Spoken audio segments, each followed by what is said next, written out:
तो हेलो दोस्तों, आज हम सीखने वाले हैं हाउ टू स्पीक इंग्लिश, यानी इंग्लिश कैसे बोलें। तो जनरली हम छोटे छोटे वर्डों को यूज करके हम इंग्लिश बोल सकते हैं। भाई एक ही दौ में तो हम इंग्लिश बोलना नहीं सीख जाएंगे यार, धीरे धीरे सीखेंगे। तो इसी द्वारा हम सीखेंगे हाउ टू स्पीक इंग्लिश। तो यहाँ पर मैंने एग्जाम्पल दिया है यूज ऑफ दिस। दिस मतलब होता है यह, जो पास की वस्तु के लिए उपयोग में आते हैं। जैसे दिस इज ए बॉय, वह एक लड़का है। दूसरा है दिस इज ए पेन, यह एक पेन है। और दिस इज ए कॉपी, यह एक कॉपी है।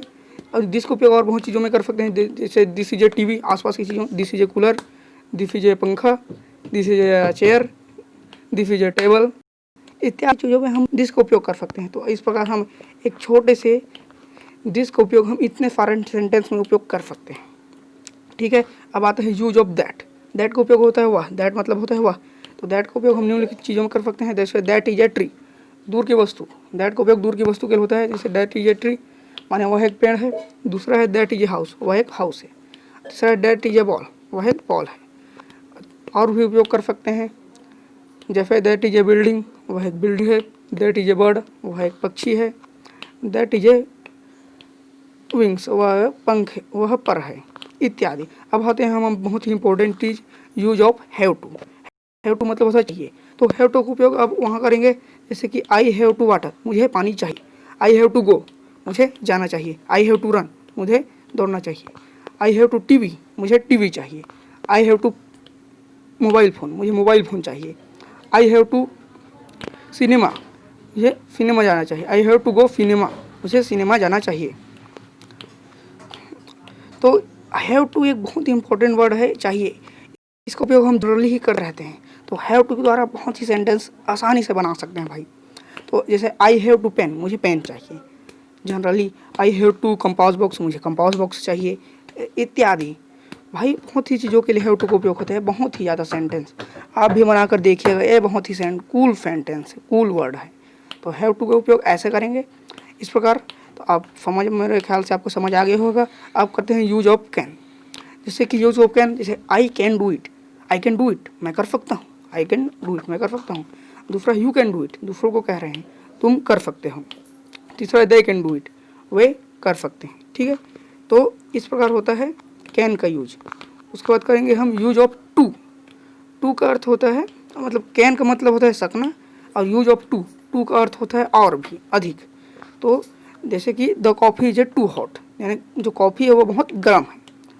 Today temperature is too hot, आज का तापमान बहुत गर्म है। The bench is too heavy, जो बेंच है वो बहुत भारी है। और ऐसे ही और एग्जाम्पल ले लेते हैं, the TV too heavy, TV बहुत भारी है। The table is a too heavy, table बहुत हैवी है। Today today room temperature is too hot, माने रूम का जो तापमान है वो बहुत गर्म है। इस प्रकार हम टू का उपयोग कर सकते हैं। तो यूज ऑफ, फिर आते हैं यूज ऑफ डिफ़िकल्ट। डिफ़िकल्ट का अर्थ होता है कठिन। इसका हम निम्नलिखित चीज़ों में उपयोग कर सकते हैं इंग्लिश बोलने के लिए, जैसे it is a difficult work, बहुत कठिन काम भाई, it is a difficult work, इसके लिए कर सकते हैं। और दूसरा it is a difficult task, इसका टास्क का मतलब भी क्या होता है, it is a difficult task, माने यह एक डिफ़िकल्ट टास्क है। It is a difficult paper, हम एग्जामिनेशन में कहते हैं भाई ये बहुत पेपर कठिन है, तो हम कह सकते हैं it is a difficult paper, ऐसा कह सकते हैं हम, it is a difficult paper. तो इस प्रकार डिफ़िकल्ट का उपयोग हम निम्नलिखित चीज़ों में कर सकते हैं। अब करते हैं यूज ऑफ लुक। लुक का अर्थ होता है देखना। तो लुक मतलब लुक हियर, यानी यहाँ देखो। अपने दोस्तों को कहेंगे भाई लुक हियर, यार यहाँ देखो भाई। अब कुछ चीज़ वर्ड वहाँ, लुक देयर माने वहाँ देखो, लुक देयर वहाँ देखो, देयर माने वहाँ, हियर यानी यहाँ। लुक मी, मुझे देखो। लुक माई हेयर स्टाइल, मेरे हेयर स्टाइल को देखो भाई। लुक मी माई शर्ट, मेरे शर्ट को देखो भाई। Look me my pant and boots, मेरे बूट को देखो भाई। तो इस प्रकार हम लुक को निम्नलिखित चीज़ों कर सकते हैं बस। अब करेंगे यूज ऑफ कैच, यानी पकड़ना। कैच का पकड़ने क्या क्या कर सकते हैं, जैसे क्रिकेट खेल रहे हैं तो हम कहेंगे कैच ए बॉल भाई, उसका जनरली उपयोग करते हैं, तो कैच ए बॉल।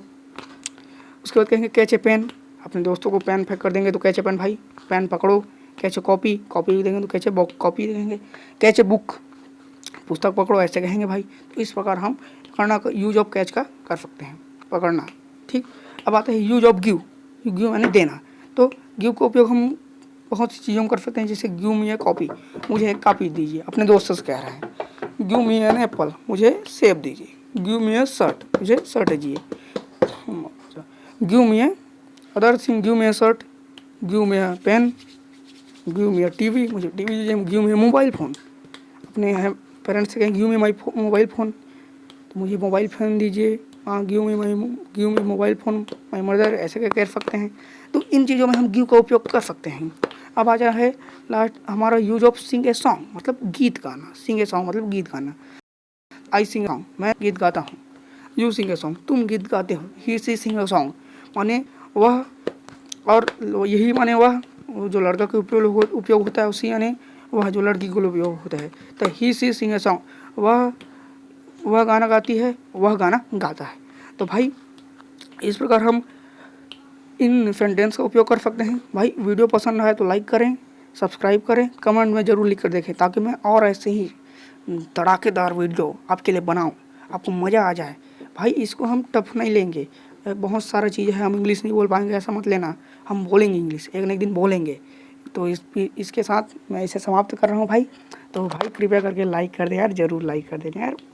और आप ही लोग सारे हैं तो इस पर लाइक शेयर सब्सक्राइब करें। Okay, thanks.